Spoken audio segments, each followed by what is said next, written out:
Hi, this is Ray Farrell. I'm one of the co-designers on the Barracks Emperors coming out from GMT Games. I thought tonight I would just give a quick rules overview and then play one round of a solo game to give you an idea of how it plays. This is a trick-taking game where the tricks you're competing for are historical figures during the time of crisis in the 3rd century. This is a standalone game. You do not need to own Time of Crisis, but if you've played that game, the events and card suits will be familiar to you.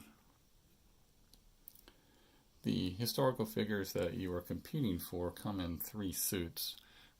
As shown on your screen, there is military, red, Senate, blue, and populace, yellow. The currency you'll be using to compete for these historical figures or tricks are influence cards. The influence cards come in 4 suits, ranging in values from 0 to 8. The 4 suits are military red, Senate blue, and populace yellow, and just like for the historical figures. And there's a 4 suit gray, which is barbarians. On a player's turn, they must play a single influence card to the grid, or they can discard a barbarian card from their hand to place or move a barbarian.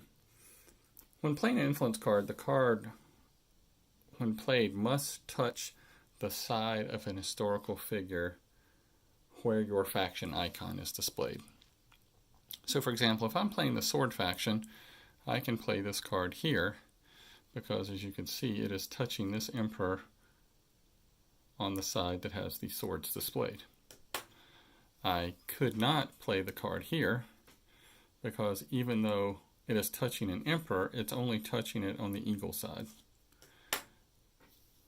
Now if I play the card here, notice I am playing this yellow 7 on this emperor because this is where the swords are, but I've also played this card for the eagle faction on this emperor.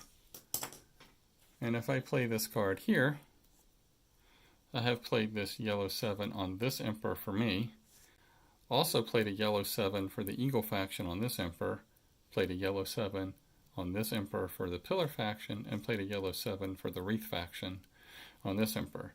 So in this case, this is a really good play for me on this emperor, but I've also made a really good play for the eagle faction.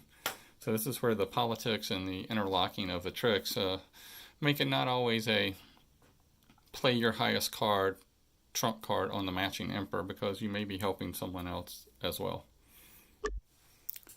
A trick is checked to see if a faction has captured it only when it is surrounded on all 4 sides by influence cards. Like traditional trick-taking games, there is a trump suit, which is a suit corresponding to the emperor suit.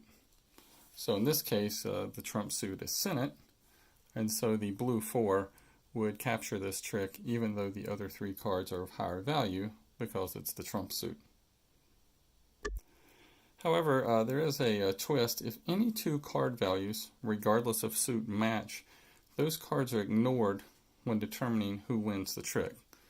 For example, if this red 5 had been replaced by a yellow 4, the 2 4s cancel out, so therefore the yellow 7 would win the trick instead of the blue 4.